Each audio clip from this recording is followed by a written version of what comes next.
Joe boy. Please, there's a missing by phone stand here.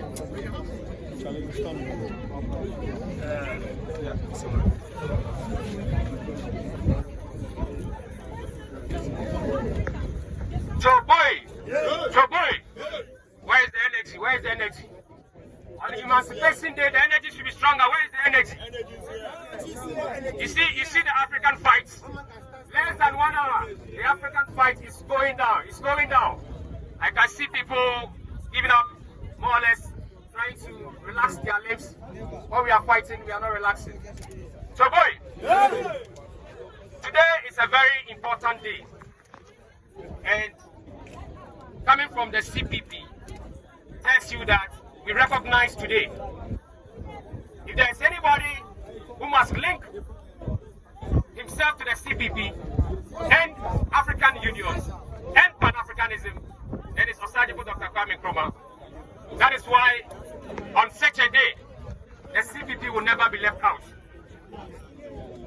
In 1963, a Gambian nationalist said something at the African Union grounds. He told the president that the African Union, that is the OAU, will be stronger and inspire the freedom and total independence of all African nations to eradicate imperialism and colonialism, and in the end neo-colonialism.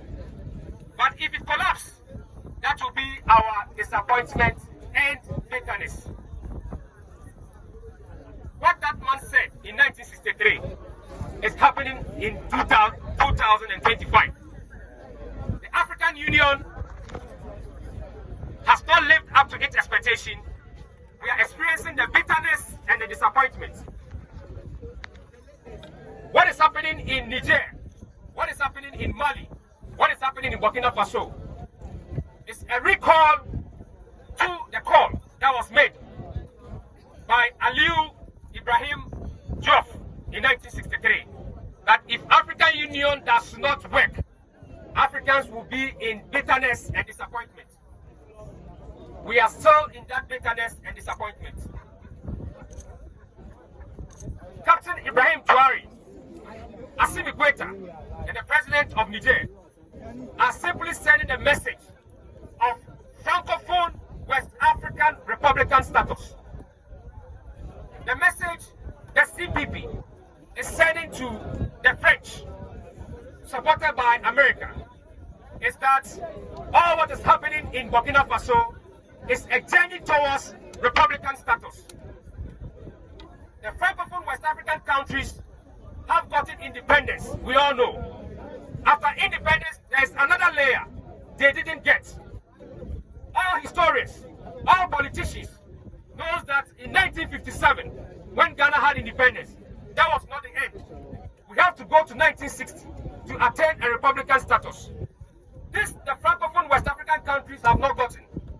They had independence, but France was still lacking in there. France was still taking away their resources. France was controlling their military activities. France was controlling their cultural activities. What Ibrahim Traore is simply saying is that now we want that total freedom. So the message to President Macron is simple. Why do you want to resist a territory that is asking for its Republican status? That is the only reason why the CPP is on board. We are on board because it is another African territory, Francophone West Africa, calling for their Republican status. That France, enough is enough. That give us that freedom for us to manage our economic affairs. Give us that freedom so that we don't use something called CFA, franc, which is tied to your monetary dispensation. It's not a difficult thing to ask. Pan-Africanism must always achieve, and it's achieved in phases.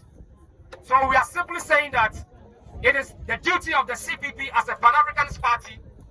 Today when we look around, the MPP is not here, the NDC is not here, but the CPP is here. The CPP is here because it is the cornerstone of Pan-Africanism. It is the cornerstone of Pan-Africanism. And we stand for the emancipation of every corner of the continent. France, West Africa has not gotten their republic. The message to France is that what is happening in Faso is a catalyst. President Ibrahim Traore is not doing anything supernatural. He's re-echoing the statement that we need our Republican status. Assimi Goïta is doing the same in Mali, that we need our Republican status. The same is happening in Niger.